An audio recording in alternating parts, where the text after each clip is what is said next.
Excuse my red face. Didn't sleep very well last night. But let's make Pasture Storytime a thing. And but it's only going to be a thing if you guys will share your experiences as well, so that it's reciprocal. Because I don't like to, like I said, I don't like talking to the screen. I want to talk to people. So let's swap stories. Maybe it's something you can relate to, maybe it's not. But there was another cute story I wanted to share with you about, my gracious. I wanted to share with you about horses. Because I'm not a horse gal. But I do have, on occasion, met a couple of horses.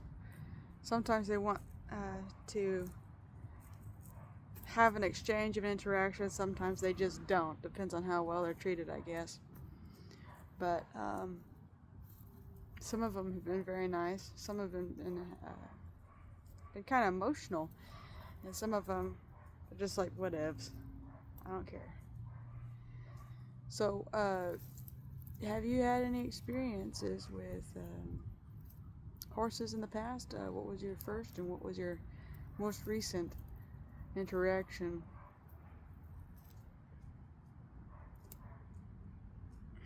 My first interaction with a horse was I was over at I was down in Texas with my folks, and we were given the opportunity to ride on my aunt's horses around in a circle. It was kind of sunset. Horses were kind of tired. Didn't interact with them much, but I do recall that I took my finger when I was petting its head, and there's this little dip behind the eye, and I was afraid that if I pressed in that dip, I might accidentally, go through the flesh because their skin was so soft and stuff. When I was sticking my fingers in there. Yeah, so that was my first interaction with a horse. It wasn't necessarily very profound, but I do recall that.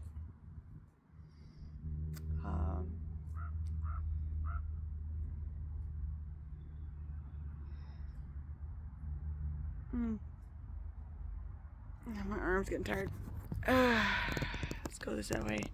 Flip it around. Puzzle and Ori.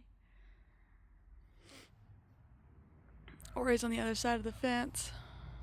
Now the fence, I think, is just there for show at this point.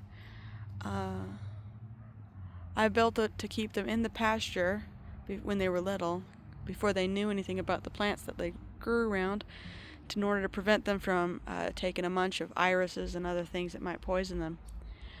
Now they're adults, they have knowledge, and so I can trust them to be anywhere in the yard. They know what's good for them. They'll stay away from, generally speaking, they'll stay away from the stuff that's bad for them unless they get super bored. So yeah, the fence at this point is just there for show. I leave the gate open on both sides.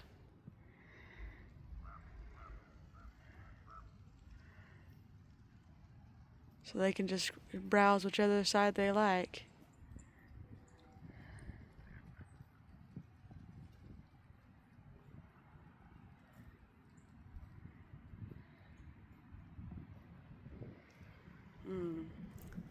Let's have this go for another 2 minutes.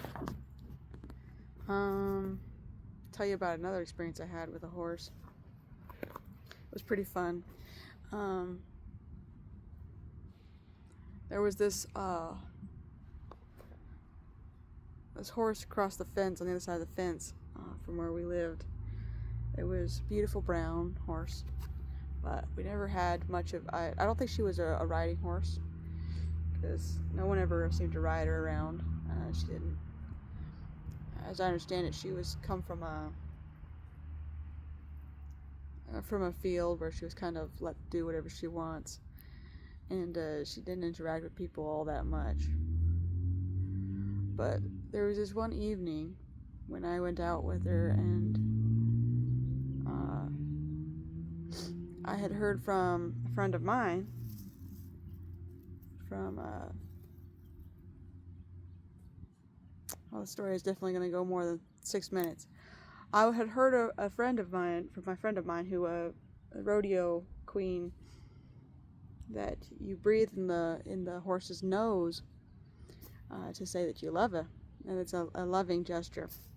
And I hadn't known that until I was raising a little buffalo calf out here for a couple of days, and the buffalo calf wanted to put its nose in my nose all the time and breathe in my face, and so I started breathing in its face, and it's just tail wagging happiness, you know.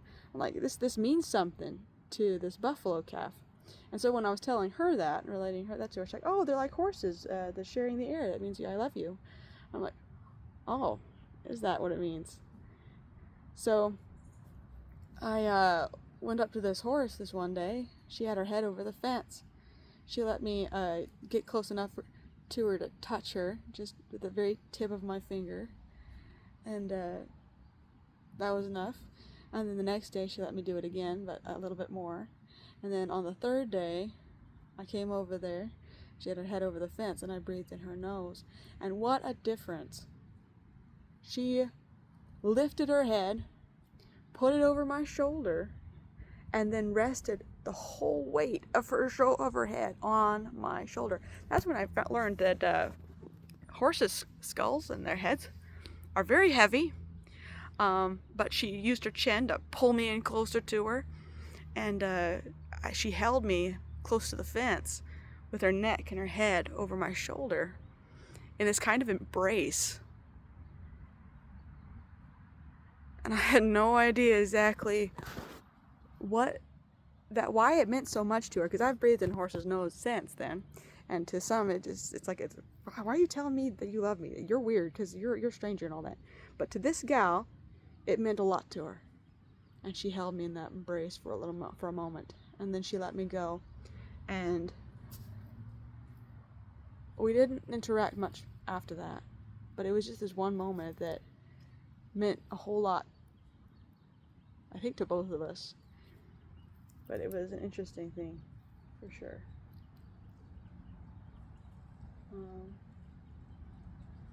Yeah, so there's a story time in the pasture today. Hope you enjoyed it, and sorry it's gotten long. This is about 2 minutes longer than I intended.